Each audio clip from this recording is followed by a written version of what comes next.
តើសរសៃបងប្អូនតើគ្នាបាទថ្ងៃនេះខ្ញុំសូមបង្ហាញប្រភេទម៉ូតូ ADV បាទដែលមានកម្លាំង 150cc បាទពើខ្មៅគ្រឿងផ្សាតខ្លាំងមែនទែនបងប្អូនតើគ្នាបាទអែមណាស់បងប្អូនមកគ្រឿងនេះបាទលះស្អាតតែម្ដងសម្រាប់បងប្អូនដែលចង់បានប្រភេទម៉ូតូកម្លាំង 150cc អាចមកមើលមកគ្រឿងនេះបានបាទ ADV 020 បាទ 150cc ឥឡូវនេះខ្ញុំសូមបង្ហាញប្រភេទម៉ូតូនេះបាទថាមានចំណុចត្រង់ណាដែលយើងអាចពិចារណាទៅលើ ADV នេះបានបាទនេះបងប្អូនអាចមើលបានបាទសម្រាប់ប្រភេទម៉ូតូ ADV បាទដំបូងគឺបងប្អូនអាចកលេចមកមើលប្រភេទចង្គៀងវាបានបាទចង្គៀងវាគឺប្រភេទបំពាក់មកជាមួយនឹងចង្គៀង LED បាទហើយតែម ADV អីគឺនៅខាងមុខតែម្ដងបាទនេះដាក់ឈ្មោះ ADV បាទហើយចង្គៀង LED នេះបងប្អូនដឹងស្រាប់ហើយគឺភ្លឺខ្លាំងមែនទែននៅពេលយប់បាទអញ្ចឹងគុណប្រយោជន៍វាគឺភ្លឺច្បាស់ល្អបាទពេលយប់ណាបងប្អូនបាទហើយមុខកាចបងប្អូនបាទមុខកាចខ្លាំងមែនទែនសម្រាប់ចង្គៀងនេះបាទ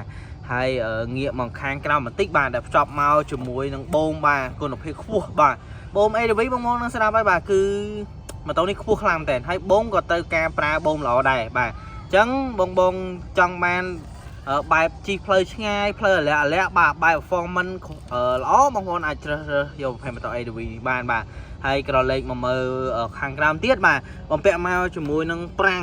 បាទប្រភេទប្រាំងកប៉ែនបាទប្រាំងបូមគេហៅប្រាំងបូមបាទហើយគឺមាន ABS បាទគឺចំណុចដែលល្អគឺមាន ABS បាទបងណាដែលមានតម្រូវការចង់បាន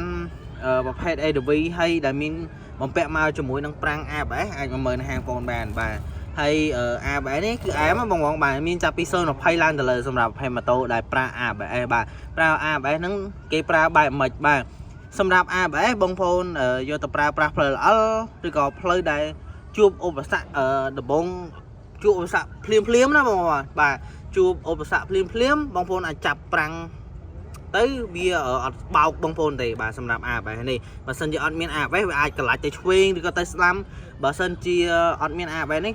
គឺកន្លាច់ទៅឆ្វេងឬក៏ទៅស្ដាំហើយតែបើសិនជាមាន ABS គឺចាប់ទៅងក់នៅមុខបាទបូមនេះវាសកត់ចូលមកមុខចេះហ្មងបាទសកត់មកមុខហ្មងអែមបាទសម្រាប់ ABS ហើយកង់ធំបាទបំពាក់មកជាមួយនឹងកង់នេះបងប្អូនបាទ800មុខណាបាទសបក800ហើយកង់អីគឺធំបងប្អូនបាទកង់ធំបងប្អូនចូលជិះផ្លូវឆ្ងាយមិនភ័យបែកទេបាទហើយគឺអត់មានប្រើពវៀនទេសម្រាប់ ADV នេះបាទអែមណាស់បងប្អូនបាទហើយក្រឡេកមកមើលខាងមុខគឺមានកបាំងខ្យល់បាទមានកបាំងខ្យល់មានអីអែមរបស់គេបាទហើយសញ្ញោលឿនចេញមកក្រៅបាទហើយនេះសម្រាប់020សេដាក់លើកុងទ័រតែម្ដង020បាទបងហើយគឺមាន digital ឯបាទកុងទ័រ digital អញ្ចឹងណាបាទនេះកុងទ័រ digital ដែលបង្ហាញទៅលើម៉ោងបាទនេះអាចអត់សូវឃើញបងប្អូនបាទបង្ហាញទៅលើម៉ោងថ្ងៃទីគីឡូឲ្យច្បាស់លាស់ត្រឹមត្រូវតែម្ដងបាទលបឿនអីគឺច្បាស់លាស់បាទមានគេដាក់ថ្ងៃមានដាក់ខែអញ្ចឹងទៅបងប្អូនបាទហើយក៏លេខមកមើលផ្នែកខាងក្រោយបាទនេះបងប្អូនបាទតែម ADV 150ពូមាសបាទហើយប្រភេទម៉ូតូនេះខ្មៅគ្រើមបាទហើយកែវគឺធំបងប្អូនបាទកែវធំហើយភ្លេចនិយាយតិចបាទបំពាក់មកជាមួយនឹងប្រព័ន្ធប្រើ Smart Key ណាបងប្អូន Smart Key បាទសោតេលេបាទហើយនេះកែបធំបងប្អូននៃត្រូវការដាក់អីវ៉ាន់ច្រើនយកទៅដាក់អីវ៉ាន់អីគឺបានហើយអែមហើយបាទ ADV នេះគ្មានណាគេលើ ADV ភីស្អីទេកែបបាទកែបធំណាបាទពុកអីគឺទុនល្អរបស់គេបងប្អូនបាទហើយអាចក៏លេខមកមើលបានបាទនេះគឺមានធុងទឹកបាទបំពាក់មកជាមួយធុងទឹកស៊ីនបាទគ្រឿងម៉ាស៊ីនអីគឺសំណុំស៊ីន ADV មួយគ្រឿងនេះអែមណាស់បងប្អូនបាទហើយកង់ក្រោយវិញគឺដូចជាអានេះចិត្ត130បាទចិត្ត130ធំជាងមុខតិចបងប្អូនបាទហើយប្រាំងកប៉ែនដូចគ្នាដូចតាមមុខទេបូមនេះបាទបូមអែមណាបាទបូមខ្យល់បងប្អូនចង់ប្រើប្រាស់បាទដឹកធ្ងន់ក៏មិនបាច់កាច់បាទជីសាក៏មិនបាច់កាច់ទេសម្រាប់បូមនេះបាទបូមអែមណាបាទបូមខ្យល់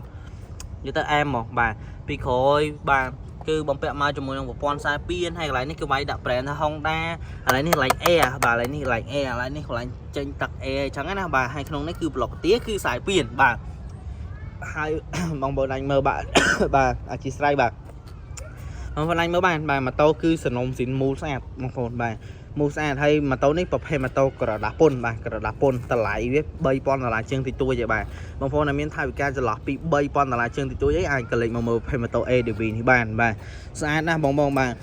សំខាន់បាទ performance ក៏ជីស្រួលជីផ្លូវឆ្ងាយនឹងល្អបាទអត់សូវចាញ់ខ្យល់បងប្អូនអាចជ្រើសរើស ADV កម្លាំង150នេះបានបាទ